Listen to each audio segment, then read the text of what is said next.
Merci. Bonjour à tous. Je ne m'attendais pas à une audience aussi, aussi large. Et avant de commencer, je voudrais remercier Anna de m'avoir invitée. On ne dira pas par quel chemin elle est arrivée jusqu'à moi, mais voilà, c'était un peu tortueux.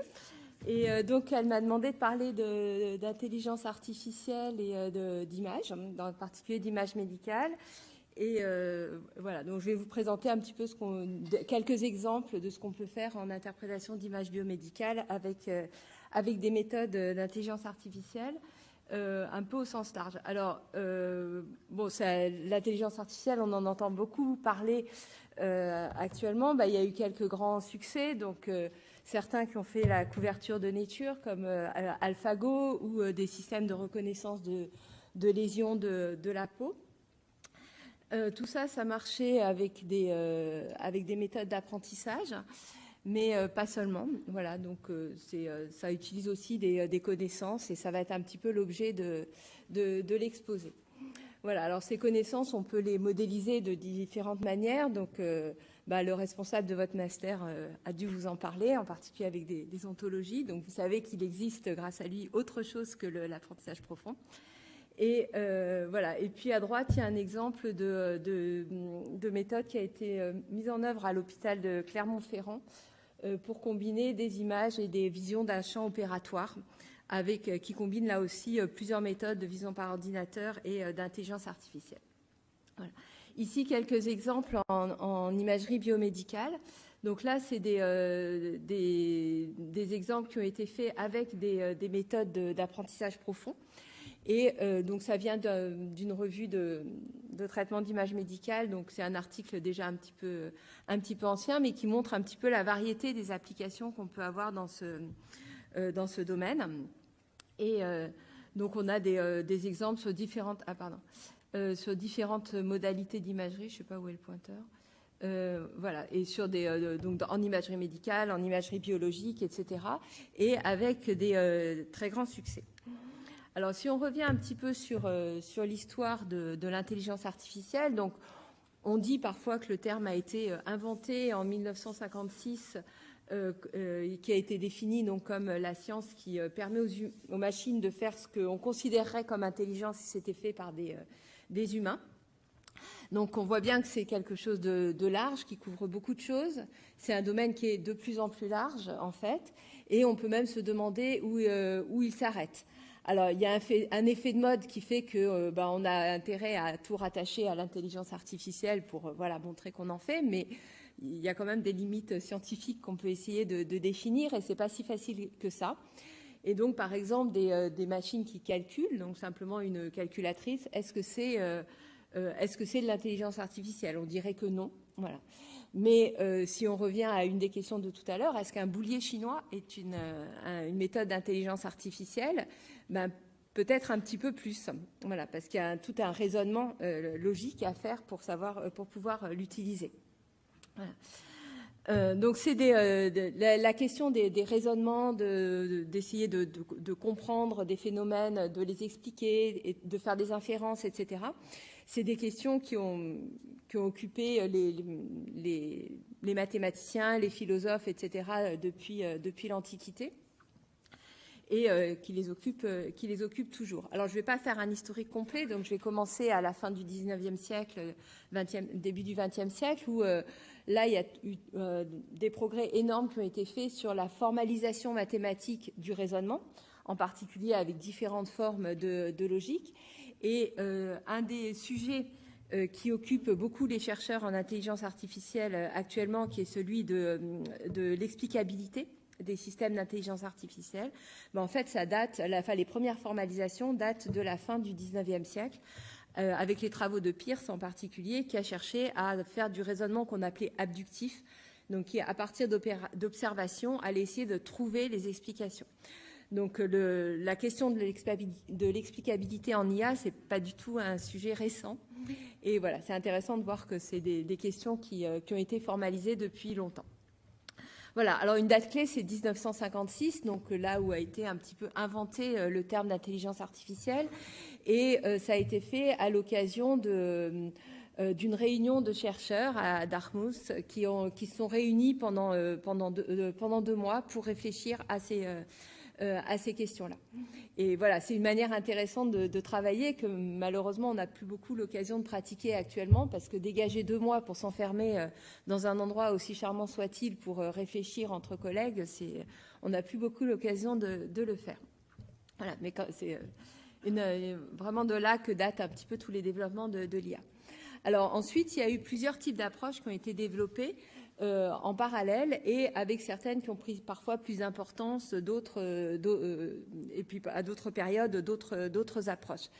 Et donc, par exemple, les réseaux de neurones dont on parle beaucoup actuellement, les premiers modèles en fait de modélisation d'un neurone biologique, ça date aussi du début du XXe siècle, ou première moitié du XXe siècle, et ça a inspiré les méthodes de perceptron, donc les ancêtres des réseaux de neurones qu'on connaît maintenant. Et donc, il y a eu pas mal d'engouement autour de ça. Et puis ensuite, on s'est aperçu que finalement, un perceptron, ça faisait jamais qu'une classification linéaire. Donc, c'était pas très intéressant. Et donc, du coup, les financements se sont arrêtés là-dessus. Donc, il n'y a plus trop de recherche. Et il y a d'autres pans de l'IA qui se sont développés, en particulier avec des méthodes à base de règles, où on essayait d'exprimer des connaissances sous forme de règles, et toute la partie des systèmes experts. Voilà. Ensuite, les systèmes experts, à leur tour, ils n'ont pas complètement rempli leurs promesses, ils étaient trop limités. Si on voulait faire des systèmes qui soient efficaces, il fallait un nombre de règles énormes qui étaient difficiles à établir. Et donc, il y a eu à nouveau un arrêt de ce type de recherche. Et ensuite, se sont développées d'autres approches, bon, je ne vais pas les détailler ici. Et puis, depuis quelques années, donc, un essor à nouveau des réseaux de neurones. Donc, d'abord avec des méthodes différentes, donc plus de couches, etc., qui ont permis de dépasser, en fait, les limites des premiers réseaux de neurones, et en particulier avec les réseaux de neurones profonds, donc avec un grand nombre de couches. Le problème, c'est que ces réseaux, ils ont beaucoup de paramètres qu'il faut apprendre, et donc il faut beaucoup de données pour les entraîner, et donc leur usage était vraiment limité. Et là, ces limites sont un petit peu repoussées avec la multiplication des données et avec le développement de nouveaux algorithmes d'optimisation et de puissance de calcul aussi beaucoup plus importantes. Voilà, donc on en est un petit peu là, et si on veut parler de saison, là on est plutôt dans un été de l'IA actuellement, où on en entend beaucoup parler avec des choses qui vraiment marchent très bien. Et donc on voit dans ce petit panorama historique qu'émergent en fait deux types de pans en fait de l'IA qu'on appelle symbolique, où on va essayer de modéliser des connaissances dans un certain formalisme, donc par exemple à des formalismes logiques ou d'autres, et on va essayer de développer, donc par exemple dans une logique donnée, des systèmes d'inférence qui vont conduire à des conclusions qu'on peut prouver. Et donc ça, c'est un élément très important. Et puis, en parallèle, se développent les techniques d'IA plus statistiques, en quelque sorte, avec les réseaux de neurones, mais pas seulement. C'est tout l'apprentissage statistique qui peut rentrer dans ce cadre-là. Et là, on va s'appuyer beaucoup sur les données. Donc, pas tant sur les connaissances, mais surtout les données, avec l'idée en tête que si on a beaucoup de données, on va pouvoir trouver tout ce qu'on veut dedans. Voilà. Qui est un petit peu illusoire aussi, mais voilà, c'est un petit peu l'idée de ce type de méthode. Et du coup, ce qu'on espère, c'est d'avoir des garanties statistiques sur un résultat, mais pas forcément des résultats qui sont irréfutables. Voilà. Et voilà, c'est évidemment ce pan-là de l'IA qui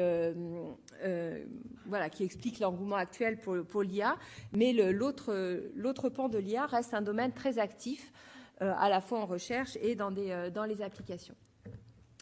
Alors, évidemment, quand on parle de deux grands pans comme ça dans un domaine, une des choses qu'on va essayer de faire, c'est de les combiner. Et donc ça, c'est le développement actuel de l'IA qu'on appelle hybride, qui essaye de combiner ce qu'on peut extraire, ce qu'on peut avoir dans des connaissances et ce qu'on peut extraire des données. Voilà, et c'est en particulier là-dessus que je travaille. Et donc l'idée, c'est d'utiliser les deux, donc données et connaissances, d'essayer de maintenir le lien entre les données et les connaissances, Et à mon sens, ce type de méthode va faciliter l'explicabilité des systèmes d'IA. Alors c'est encore embryonnaire, mais c'est vers là qu'on essaye d'aller. Et je vais illustrer ça sur des exemples d'interprétation d'images, donc comme je disais, en particulier biomédicales. Alors, qu'est-ce que c'est que l'interprétation d'image? Bon, il y a plein de définitions. Ça peut aller simplement de la capacité à reconnaître une structure dans une image ou un ensemble de structures ou d'objets, à vraiment l'interprétation globale de la scène, la description du contenu de la scène dans un certain langage qu'il va falloir définir avec la sémantique finalement de ce que représente l'image, sachant que la sémantique n'est pas directement dans l'image, il faut la trouver d'une manière ou d'une autre. Donc là, on a un exemple où on voit une coupe IRM d'une image du cerveau. Et si on veut décrire cette image, il va falloir se demander à qui s'adresse la description, dans quel langage on veut décrire cette image. Si on veut décrire ça à quelqu'un qui n'est pas du tout du domaine et qui n'y connaît rien, on va juste lui dire, voilà, c'est une image médicale qui représente une coupe d'un cerveau d'une personne, et puis éventuellement, on va lui dire qu'il y a une pathologie. Je ne sais toujours pas où est le pointeur, mais bon, c'est pas grave. Enfin, dans la partie droite, là, la tache noire, c'est une région pathologique. Voilà. Si le médecin s'adresse au patient, il va vouloir donner une description un petit peu plus détaillée en lui disant où est localisée la pathologie, de quelle nature elle est et pourquoi dans cette région-là du cerveau ça induit des problèmes qui peuvent être, voilà, suivant la localisation, des problèmes moteurs, des problèmes de mémoire ou autres. Et puis, si c'est le médecin qui parle à d'autres médecins dans un staff pluridisciplinaire, par exemple, là, il va vouloir aller encore plus loin et vraiment qualifier la tumeur, la décrire de manière plus détaillée, dire, par exemple, quelle est la mutation du gène qui a causé cette tumeur ou ce genre de choses. Voilà. Donc, la question de quel niveau d'explication on veut et à qui elle s'adresse ou quel niveau de description, c'est quelque chose qui est très important. Voilà. Alors, on peut se demander si tout est vraiment dans les données, comme le suppose en fait toutes ces méthodes par apprentissage à partir de gros ensembles de données. Et alors c'est vrai que ces méthodes, elles sont très puissantes, qu'elles ont donné des résultats qui sont vraiment impressionnants, mais qui demandent quand même d'avoir effectivement suffisamment de données. Or, dans le domaine biomédical, ces données, elles ne sont pas forcément si fréquentes que ça. Donc, on peut penser, par exemple, à des données en imagerie pédiatrique, par exemple, ou des pathologies rares. Et elles ne sont pas forcément faciles d'accès. Donc, il y a tous les problèmes de protection de la vie privée, etc. Et elles ont besoin d'être annotées. C'est-à-dire qu'il faut qu'il y ait un petit travailleur du clic qui aille dire où sont les régions intéressantes qu'il faut apprendre dans l'image, qu'est-ce qu'on veut... quelles seraient les bonnes décisions pour ces images-là pour pouvoir entraîner les algorithmes. Et tout ça, ça a un coût qui est assez élevé. Et bon, même s'il y a des algorithmes qui essayent de diminuer ce coût-là, c'est un petit peu une limite de ce type d'approche. Alors, en particulier dans le domaine médical, il se trouve qu'on a beaucoup de connaissances donc, qui ont été accumulées au cours des siècles. Et on peut se dire, ça serait dommage de ne pas les utiliser en plus des données qu'on a. Donc, essayer de combiner ce qu'on peut apprendre à partir de données, ce qu'on a comme connaissances, donc qui sont plus génériques, et puis ce qui va être les données individuelles d'un patient, qui est celui sur lequel on va vouloir raisonner et prendre des décisions. Voilà. Et donc tout ça, ça nous conduit finalement à essayer de voir comment on peut modéliser les connaissances. Et ces connaissances, on peut les modéliser à plein de niveaux différents. Ça peut être des connaissances sur le type d'image qu'on observe, la géométrie de ces images, les caractéristiques du signal ou du bruit qu'on peut voir dans ces données. Ça peut être des connaissances sur l'anatomie. Ça peut être des connaissances sur les pathologies, etc. Donc, toutes ces formes de connaissances. Et si on veut reconnaître, par exemple, des structures dans une image, pour essayer d'interpréter une image, un type de connaissance que les médecins utilisent beaucoup quand ils décrivent une image, c'est les relations spatiales qu'il peut y avoir entre les objets. Donc, par exemple, sur une image du cerveau, dire que telle structure est antérieure à telle autre ou plutôt vers le bord plutôt à droite ou plutôt à gauche, etc. Voilà. Et ça, c'est des connaissances qui sont intéressantes parce qu'elles sont décrites donc, dans les livres d'anatomie, etc., de manière très qualitative, en fait. Donc, on va dire proche, à droite, etc. Tout le monde comprend ce que ça veut dire. Mais il va falloir, du coup, trouver des modèles computationnels pour pouvoir les mettre dans des algorithmes. Et ce qui est intéressant aussi avec ces relations spatiales, c'est qu'elles sont souvent plus stables quand il y a des pathologies que des informations sur la forme des structures, par exemple. Donc, s'il y a, par exemple, une tumeur dans le cerveau, il peut arriver que si la tumeur grandit, elle aille refouler certaines structures, les compresser, etc., ce qui fait que la forme des structures normales autour va être modifiée. En revanche, le fait qu'une structure soit à droite d'une autre, par exemple, ça ne va pas être modifié. Donc ça, c'est un élément de stabilité important pour l'interprétation d'images, même quand on s'écarte, en fait, de ce qui est décrit dans les modèles normaux, tout ça avec des guillemets, bien sûr. Et donc, par exemple, ici, si on veut se demander dans quelle mesure un objet est à droite de tel autre, on va essayer de définir à partir d'un objet de référence. Alors, sur l'image synthétique qui, au début, c'est juste un carré, à partir de cette image de référence, quelle est la zone de l'espace qui est à droite de cet objet-là? Et puis, on va aller chercher les objets qui sont censés être à droite du carré dans cette zone. Et donc, on peut se servir de ce type d'information pour guider, en fait, l'interprétation de l'image et la recherche de structures par rapport à d'autres, en utilisant les relations par rapport à ces autres structures. Alors là, c'est un petit exemple simple où on décrit, donc ce sont des images scanners ici du thorax, et on s'intéressait à chercher la zone du cœur. Et la zone du cœur, c'est la zone entourée en blanc là, de gris moyen, et qui ne se distingue pas très bien d'autres régions, donc du foie, etc., juste par le niveau de gris. Voilà. Et donc, l'idée, c'était d'utiliser le fait que le cœur est entre les poumons. Donc, les poumons, c'est les deux grandes régions noires ici. Donc là, bon, même si on ne sait pas faire de traitement d'image, on imagine bien que c'est beaucoup plus facile à détecter dans cette image-là. Et donc, l'idée, c'était d'aller chercher d'abord les poumons et ensuite le cœur comme une région entre les poumons. Voilà. Alors, il n'y a pas que cette relation qui est utilisée, hein, mais c'est un exemple ici. Et alors, inversement, on peut utiliser ces résultats pour expliquer, en fait, ces relations pour expliquer un résultat. Donc, par exemple, ici, dire la zone qu'on a trouvée, c'est le cœur parce que cette région est entre les poumons. Voilà. Donc, ça peut aller dans les deux sens, et c'est un élément d'explication du résultat. Alors, voilà un petit schéma du genre de choses qu'on peut faire. Bon, excusez-moi, il était en anglais, mais je n'ai pas traduit. On peut partir de descriptions, donc, de connaissances expertes qui peuvent être décrites dans des livres d'anatomie, par exemple, dans des ontologies, et puis essayer de formaliser ça donc, sous forme d'un modèle qu'on va pouvoir mettre d'un modèle informatique, qu'on va pouvoir mettre dans un algorithme. Donc ici, ce qui a été fait, c'est de représenter les connaissances sous forme de graphes, où on va considérer que chacune des structures qu'on cherche dans l'image est un nœud du graphe, et on va relier ces structures avec des arcs qui vont porter les informations sur les relations spatiales. Voilà. Alors évidemment, ces relations, elles peuvent dépendre d'un paramètre. Par exemple, si on a une relation proche d'eux, proche d'eux, ce n'est pas la même chose si on considère ces deux micros, par exemple, sur la table, ou si on considère deux cellules dans une image histologique, ou si on considère deux villes dans une grande image satellitaire, par exemple. D'accord ? Ce qu'on appelle proche d'eux, ça ne va pas du tout être la même chose. Et donc, il y a des paramètres, en fait, qui vont définir la sémantique des relations dans un contexte particulier, qui peuvent être appris à partir de quelques images à noter. On n'a pas besoin de beaucoup pour faire ça. Et ensuite, on va utiliser ce graphe pour guider, en fait, l'interprétation d'une image.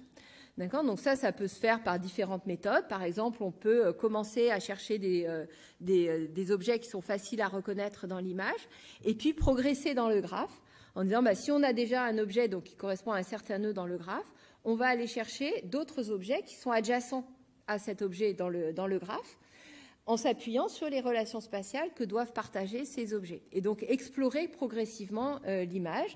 Et à chaque fois qu'on utilise une connaissance, une relation spatiale, par exemple, on va focaliser notre attention dans l'image sur la zone qui satisfait ces relations, et pas sur le reste de l'image. Donc, ça évite d'explorer tout. On peut naviguer de proche en proche comme ça dans l'image. Une autre approche, c'est d'utiliser ce graphe comme un réseau de contraintes et dire finalement, on va essayer de trouver les domaines dans l'image qui correspondent à chacune des structures.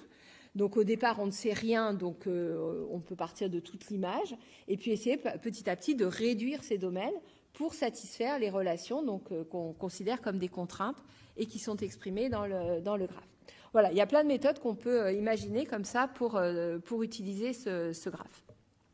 Alors voilà quelques exemples ici sur des IRM du cerveau, donc avec des tumeurs. Donc on a quelques régions ici qui ont été détectées. Et vous voyez, par exemple, sur le deuxième exemple en haut à gauche, on a une tumeur assez grosse, donc qui est en rouge, et qui a beaucoup compressé d'autres structures. Et typiquement, c'est un cas où des modèles de forme ne marcheraient pas, alors que les relations spatiales permettent de bien guider la reconnaissance de ces objets. Voilà, donc sur la première ligne, on a quelques coupes de différents cerveaux, et sur la deuxième ligne, on a un exemple donc sur une coupe avec le résultat en 2D, et puis le résultat en 3D, donc sur tout le volume du cerveau en bas à droite. Alors, une fois qu'on a ça, on peut essayer d'aller un petit peu plus loin dans l'interprétation. Et on peut se demander comment on va utiliser ces résultats. Donc, on peut, comme je l'ai dit, essayer de donner une explication de ce qu'il y a dans l'image. D'accord ? Donc, là encore, se demander à quel niveau de description, dans quel langage, etc. On peut s'en servir pour guider, par exemple, un geste médical, donc que ce soit la planification d'un traitement, d'une chirurgie, etc., suivre l'effet d'un traitement au cours du temps, etc. Donc voilà, ce sont des résultats importants. Donc par exemple, pour cette image-là, imaginons qu'on ait reconnu un certain nombre d'objets. On peut, à partir de là, essayer d'avoir une explication de plus haut niveau de l'image à partir d'une base de connaissances donc exprimée dans le langage de l'expert. Et par un raisonnement abductif, donc rechercher des explications, décrire par exemple cette image comme une IRM avec une tumeur qui est sous-corticale, qui a une influence faible sur les structures qui sont au milieu du cerveau, etc. Voilà un autre exemple où on utilise le même type d'approche, mais pour détecter des faisceaux de matière blanche dans le cerveau. Donc ça, ce sont des images qui sont acquises à partir d'IRM aussi, mais d'IRM qu'on appelle de diffusion. Donc à partir desquels, avec des algorithmes de tractographie, on va pouvoir suivre en fait les fibres de matière blanche dans le cerveau. Mais il y en a énormément. Et donc ce qu'on obtient, c'est l'énorme chignon là qui est en haut à droite. Et là-dedans, on s'intéresse à certains faisceaux particuliers qui vont intéresser des neuroanatomistes ou des neurochirurgiens, par exemple, pour aller opérer une tumeur sans léser ces sillons. Alors, donc voilà, on a deux exemples. Donc la même chose, on va décrire en fait le trajet de ces faisceaux par rapport à des structures anatomiques, ce qui va permettre de les reconnaître et donc de les extraire du volume qui est en haut à droite.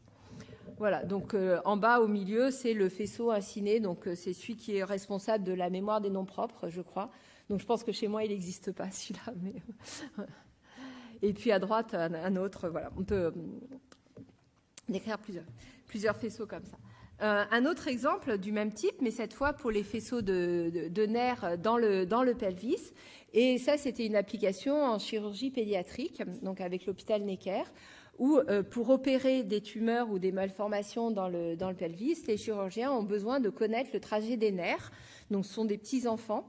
Et c'est évident que préserver les nerfs pendant la chirurgie, c'est extrêmement important pour la vie du patient après l'opération, pour sa croissance, ses capacités de marche, etc. Donc c'était très important d'avoir ces nerfs. Et la même chose, on les décrit en fonction de leur trajet par rapport à des structures anatomiques qu'on peut repérer dans des images. Et ça va permettre de les détecter dans des imageries qui sont acquises avant l'opération et donc de conduire à un modèle numérique en fait du patient qu'on voit à droite ici. Donc, où on a un modèle 3D numérique du patient dans lequel le chirurgien peut naviguer avec des outils de visualisation, préparer sa chirurgie, interagir avec le patient ou en l'occurrence avec les parents du patient pour expliquer ce qui va se passer, etc.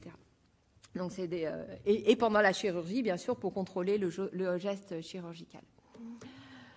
Voilà, alors maintenant je vais montrer quelques exemples où on essaye d'introduire des connaissances dans des réseaux de neurones.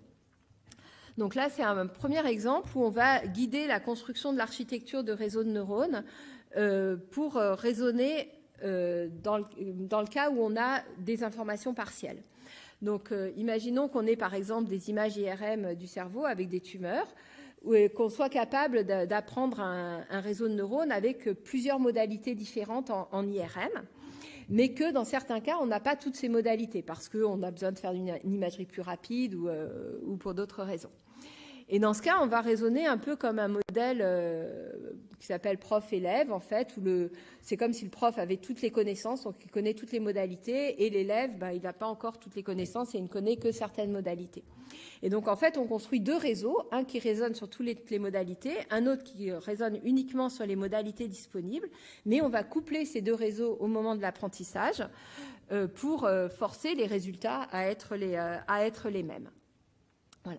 Et donc, on voit en dessous en haut l'architecture du réseau, mais que je ne vais pas détailler, et en bas quelques résultats.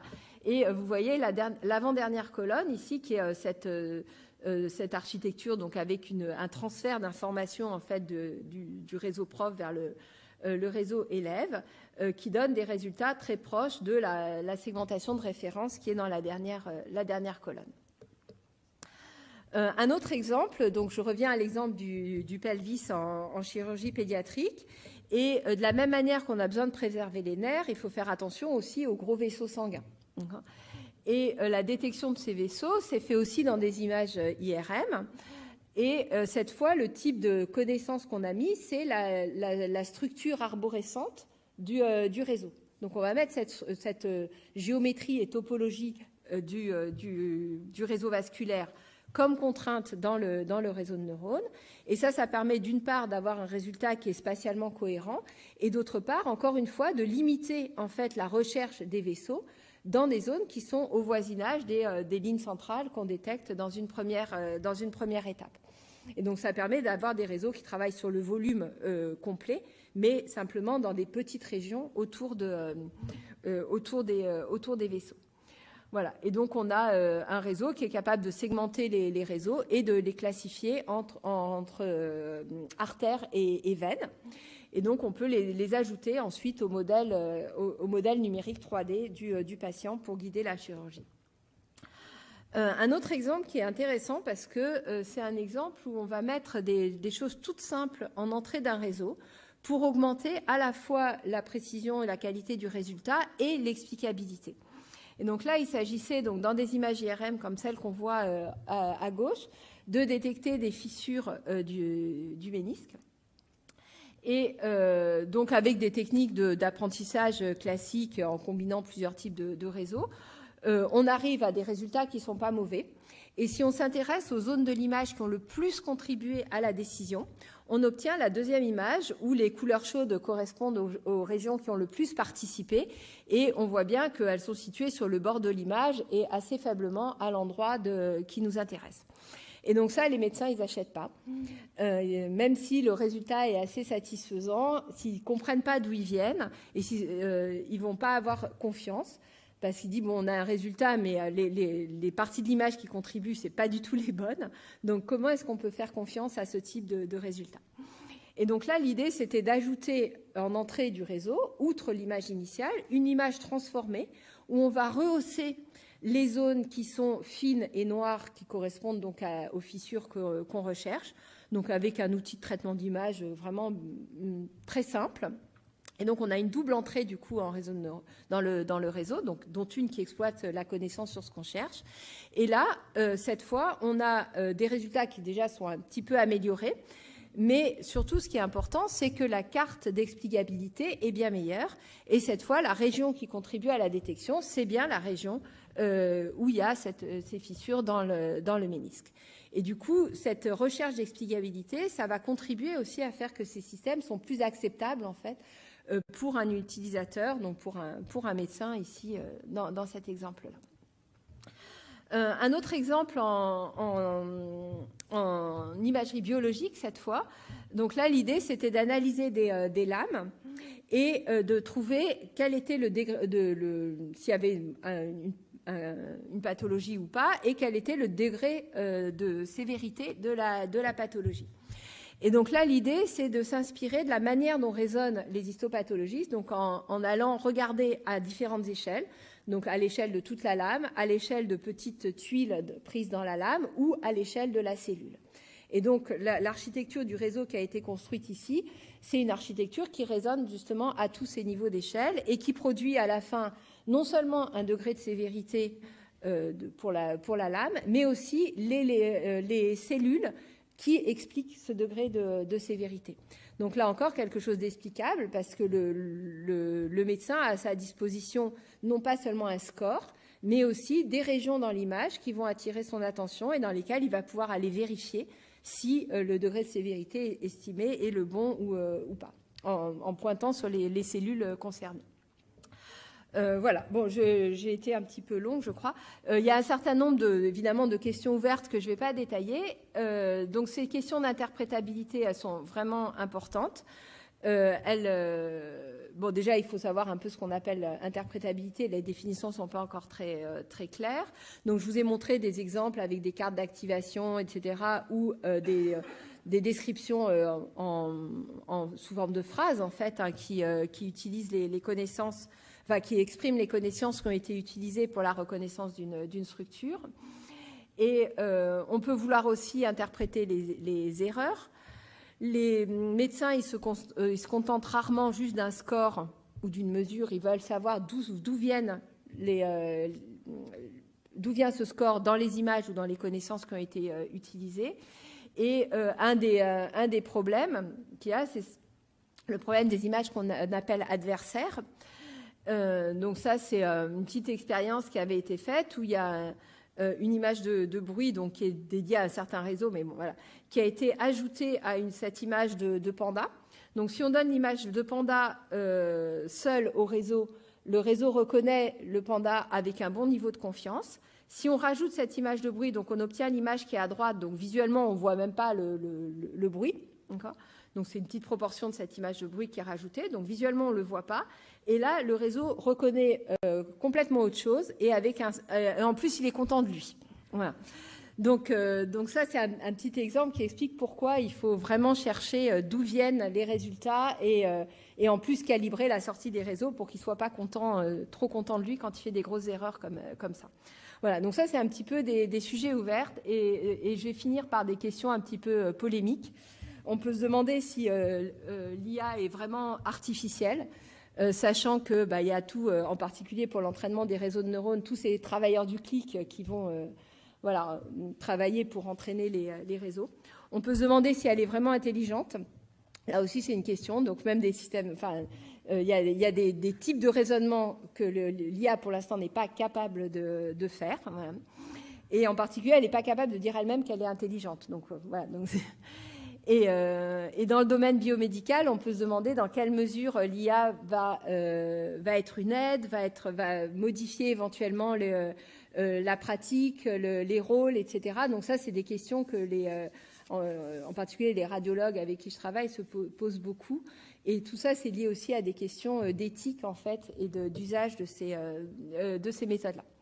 Voilà, évidemment, tous les exemples que je vous ai montrés, je ne les ai pas faits seuls et ils ont bénéficié de beaucoup de collaborations et en particulier de beaucoup de doctorants, du coup, que je remercie pour tout ça. Voilà, mais merci et s'il y a des questions, je peux y répondre. Je reviens là.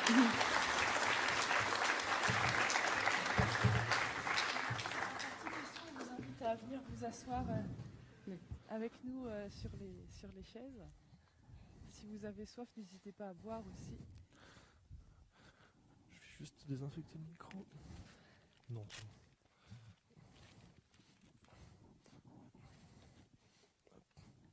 Voilà. Alors, du coup, est-ce qu'il y aura des questions? Ah oui, il y a déjà au des milieu. questions. Ouais.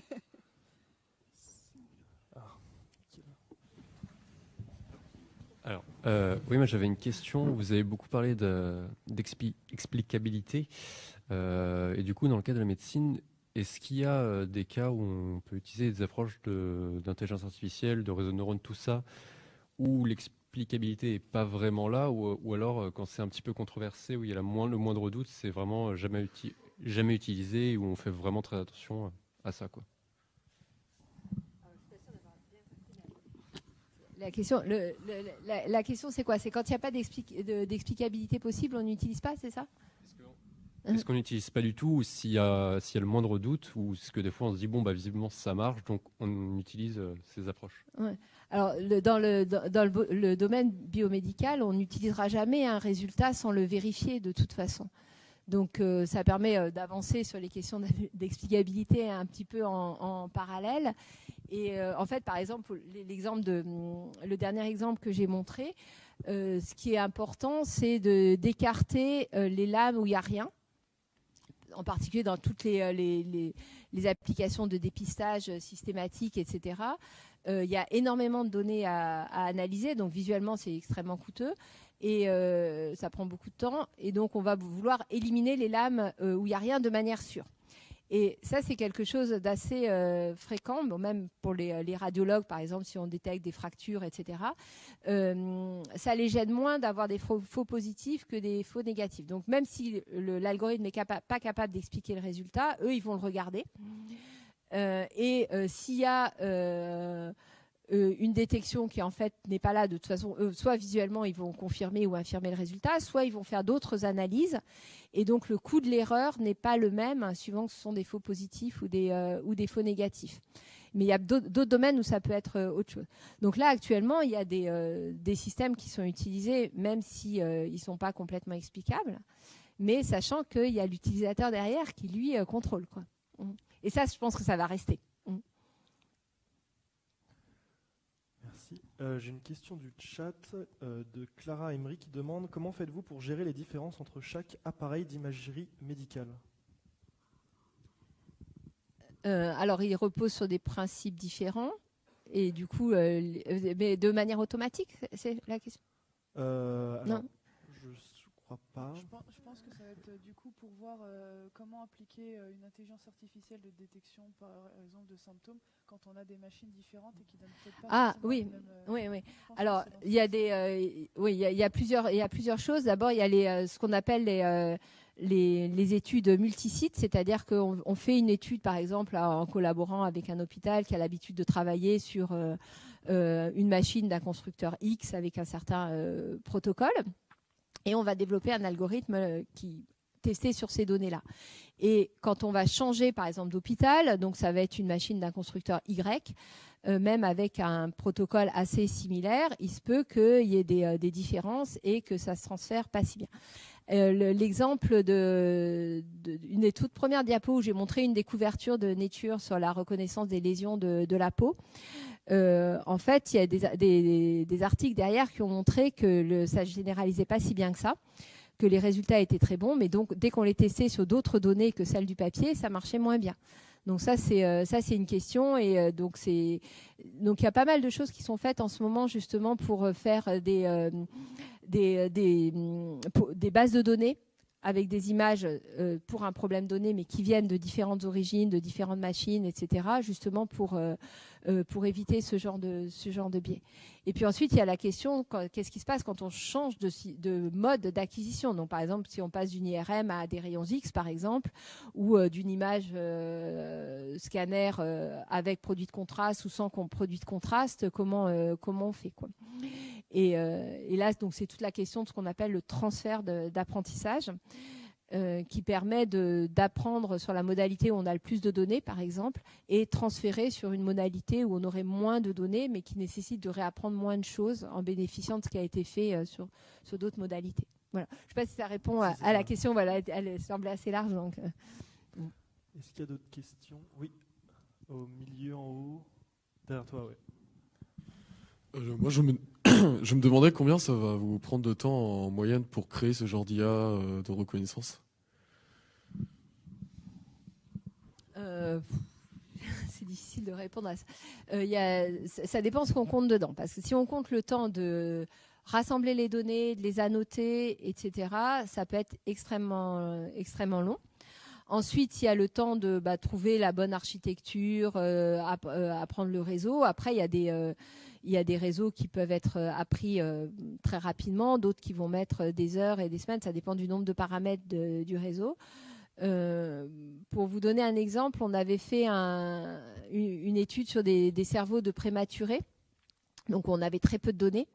Et on avait utilisé un réseau qui était entraîné sur d'autres choses. Et on avait fait du transfert d'apprentissage avec très peu de données. Et là, c'était quelques minutes pour le transfert d'apprentissage.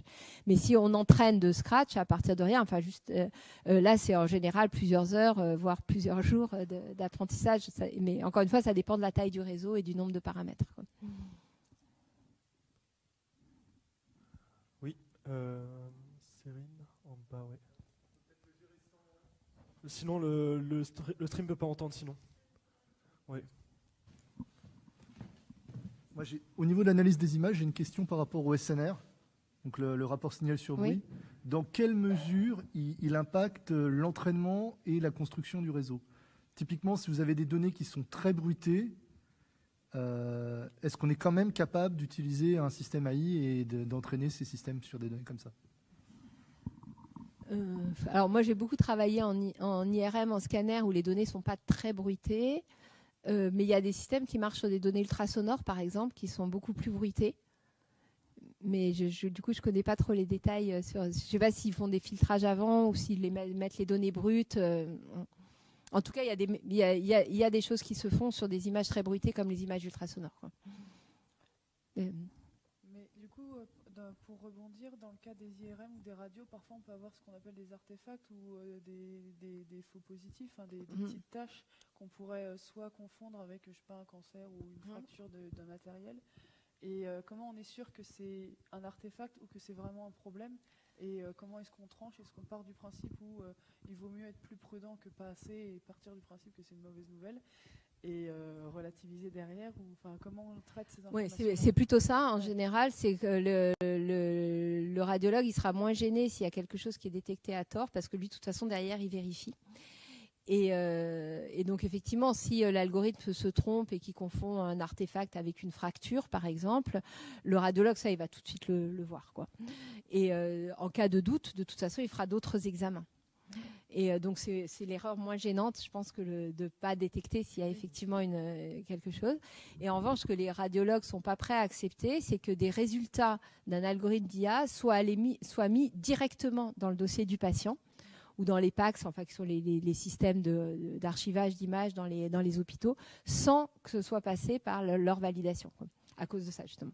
Et dans le cas des entraînements des IA, justement, est-ce que ça peut arriver qu'ils considèrent, je ne sais pas, par exemple, des débuts de tumeurs qui seraient toutes petites comme des artefacts et du coup, ils ne l'afficheraient pas par derrière? Ou est-ce que justement, ils sont entraînés pour être plus, je veux dire, paranoïaques, mais partir du principe que c'est pas... Oui, c'est typiquement des exemples où on va chercher à avoir une sensibilité maximum au prix de plus de faux positifs. Ouais. Okay, d'accord. Et par exemple, ce que les radiologues n'aiment pas non plus, c'est quand les constructeurs vont mettre sur leur machine des systèmes de détection qui sont lancés automatiquement sans qu'eux décident de les appliquer et qui sont du coup parfois lancés pour faire des choses pour lesquelles les images ne sont pas faites, quoi. Voilà, donc il y a encore un peu de prudence à avoir sur ces questions-là. Oui. Bonjour, merci pour la présentation. Je voulais savoir quels sont vos parcours d'études et votre parcours professionnel que vous avez eu du coup. Ce que j'ai fait moi ou ce que... Oui. Alors moi j'ai fait une école d'ingénieur en faisant pas mal de maths en fait, et ensuite j'ai fait une thèse, voilà, sur des sujets un peu différents. En fait, je faisais de la reconnaissance de formes tridimensionnelles, mais avec des méthodes très géométriques en fait. Donc c'était pas du tout de l'IA. Et ensuite j'ai eu un poste à Télécom Paris, et là j'ai commencé à faire de l'IA, mais au sens plutôt symbolique. Et voilà. Et maintenant je suis à Sorbonne Université et je continue à faire de l'IA hybride en fait, et beaucoup de choses sur l'explicabilité justement. Ouais. Merci. Moi, j'avais une dernière question. Ça va être Très rapide. Quelle limite vous verriez au développement de l'IA? pas si c'est la plus rapide, mais Quelle limite? jusqu'où vous pensez que ça pourrait aller dans l'aide au diagnostic? Est-ce que vous pensez que les premières limites, ce seraient par exemple des limites purement techniques où il faut d'abord qu'on ait des données pour entraîner un algorithme? Enfin, Les limites techniques, elles sont déjà un petit peu là quand même, parce que c'est quand même lourd. Enfin, en tout cas, les méthodes par apprentissage profond, c'est un petit peu lourd. Il y a la question des données. Il y a toutes les limites qui sont des limites un petit peu plus de réglementation, de juridique, etc. sur comment on peut regrouper des grosses bases de données, qu'est-ce qu'on a le droit de faire, etc. Et il y a des limites aussi. En fait, le mot est juste, c'est de l'aide au diagnostic. Et donc, voilà, je pense que la limite, elle est là, c'est l'aide au diagnostic, mais l'idée n'est pas de remplacer le radiologue ou le médecin. Il y a des limites qui ne sont pas encore très bien identifiées. C'est quand est-ce qu'on va faire appel à une technique d'IA. Il y a des choses qui sont liées aussi à des biais cognitifs qui sont bien connus en sciences cognitives, mais qui vont se poser là aussi. Par exemple, quand on cherche quelque chose et qu'on applique un algorithme pour chercher quelque chose, est-ce qu'on ne va pas avoir tendance à faire trop confiance aux résultats? Voilà. Donc ça, c'est quelque chose qui est bien connu en sciences cognitives et qui se pose là, du coup, maintenant pour ces systèmes-là. Donc voilà, c'est des limites un petit peu de différentes natures et qui vont prendre encore un petit peu de temps avant d'être bien définies et bien explorées. D'accord, merci beaucoup en tout cas pour cette présentation super intéressante. On aura... Ah Lucille, parce qu'après, on a déjà un peu de retard.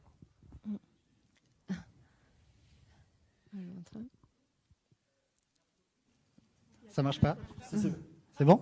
Je voulais savoir si vous saviez par hasard si il y avait ce genre de choses qui sont faites sur des IRM post-mortem, donc avec des données qui sont quand même un peu dégradées. Nous, je sais qu'il y en a dans notre équipe et je ne sais pas s'il y a quelque chose aujourd'hui du matériel qui permet d'analyser des IRM post-mortem avec ce que vous faites.